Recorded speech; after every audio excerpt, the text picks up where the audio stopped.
on the News Channel 5 network. This is SCORE on Business. Hey, welcome to SCORE on Business. I'm your host today, Pete Hendricks, a serial entrepreneur. And a lot of entrepreneurs aren't sure where to start, so I'll share some ideas shortly. And our first guest is Scott Augenbaum, who is a FBI special agent that leads the regional cybersecurity team for the FBI. So, Scott, what do you do? Well, thanks for having me, Pete. Oh, and thank you for being here. You know, if you would ask me what was my job in 1995, I'd say it was so easy to explain. Yeah. There were bad people doing bad things to good people in my area of responsibility, and I worked with state and local cops, and we put bad guys in jail. So when I was 27 years old, what a fun, exciting job.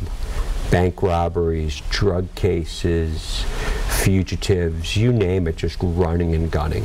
23 years later, my job has changed quite dramatically in the world of cybercrime, and I can define my job in one sentence.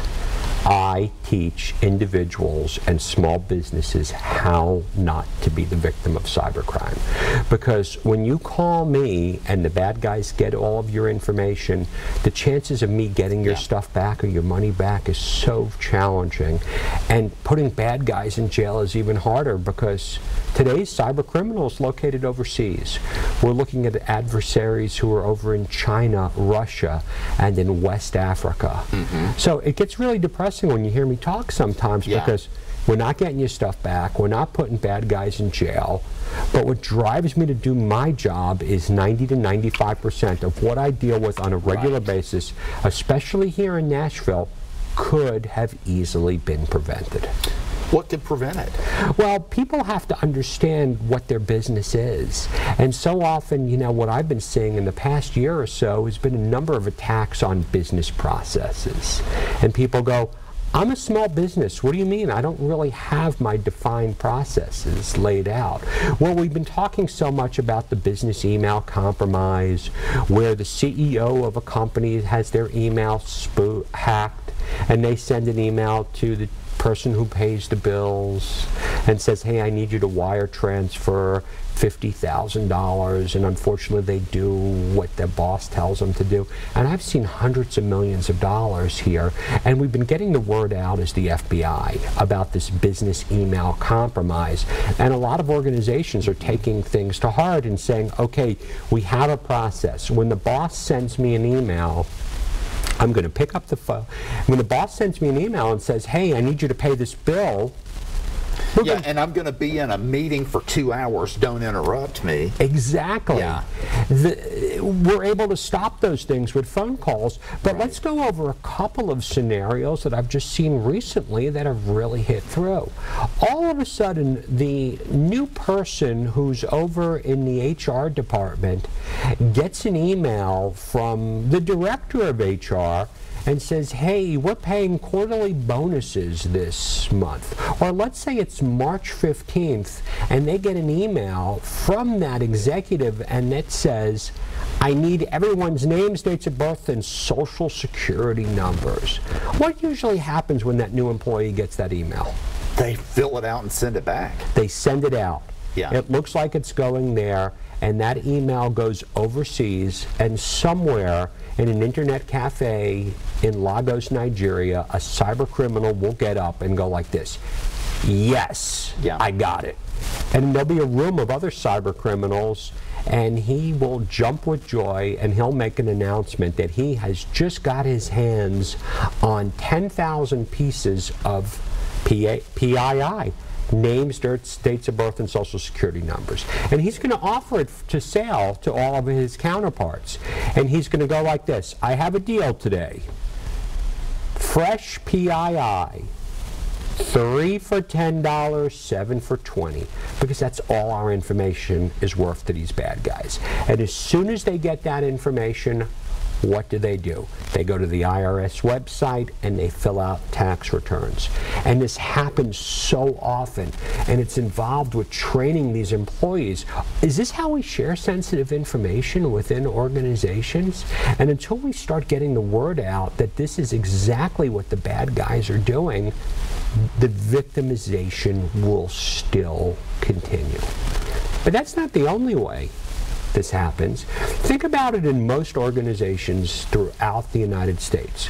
Small companies pay small bills, medium companies pay medium bills. What do big companies pay? Big bills. So one day, true story, 9 o'clock in the morning, the accounts payable person at this organization gets an email in. They're expecting an invoice. They purchased a really big widget in the amount of $4 million. That invoice comes in, the person at accounts payable gets that invoice, they're expecting that invoice, they process the invoice, or they start to, and an hour later, another email comes in.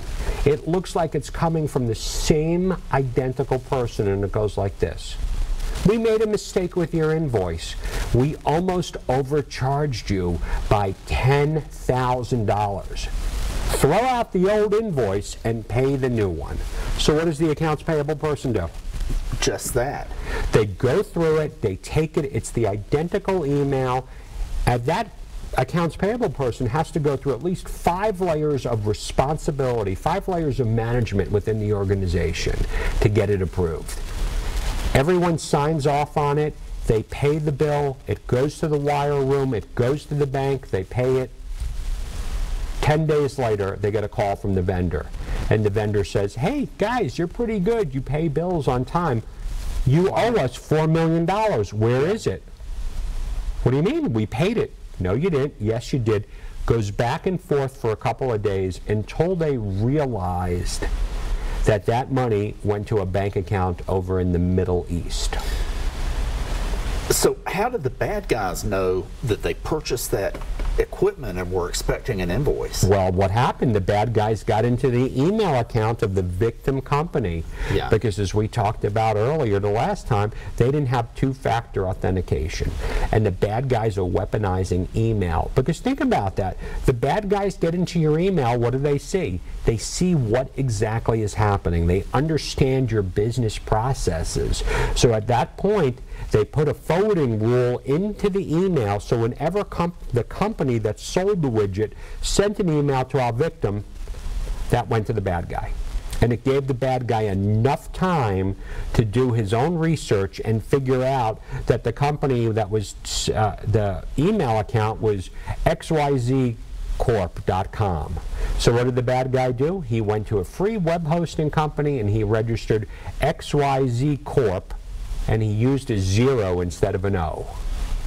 Registered the domain, so when the individual saw the email, didn't think anything of it, and paid the invoice. And at the end of the day, they came in, and we were not able to get that money back for this organization. $4 million. And this happened here in Nashville. And this is happening all over the United States. $5 billion worth of reported fraud in the past 18 months that all easily could have been prevented by either locking down the email accounts and having the two-factor authentication on their email. Because think about it today for most of us. Okay, hold on. You said two things: locking down and multi-factor or two-factor. So what do you mean by? Well, when I mean, I meant to say locking down and having the policies in place. Okay. Locking down our email accounts with the two-factor authentication. Okay, that's what you meant. Okay. Yes, and also having these policies in place. What should they have done? We have to have a policy in place that if a vendor comes to us and wants to change bank account information, you're going to have to pick up the phone. You're going to have to call that person. And organizations say to me, Scott, that's too hard, it's too difficult. Oh, yeah, wait, it's too difficult until you lose $4 million. But think about what I said before. Yeah. The chances of me getting your money back are really challenging. I have 5 cases that I've worked on where I was able to get money back. And I like to laugh with my friends saying, I'm going to the Hall of Fame if the FBI had one. Yeah. If I was a baseball team, my record would be 5 wins, 17,000 losses. Yeah. Because every day I keep seeing this happening and people keep going like this. How did this happen? And what's the worst part now? If you're using Microsoft 365, in the old days, you would have your email. Email was used to communicate. And where did you store your sensitive information? Microsoft Documents. Yeah. Your spreadsheets, your Word documents, your proposals, your Access database. Right now, through Microsoft 365 in the cloud, what do we have? What happens if I get into a Microsoft 365 email account? So, hey, Scott, we're going to have to break here, but before that, so is kind of the punchline there to get to turn on the multi-factor with Office 365? I try to make this point clear. If you are using email and you are not using two-factor authentication on your email, the bad guys will get into your email, which will get into your database and steal all of your information. Right. Okay. Scott, thank you so much for being here. Thank you.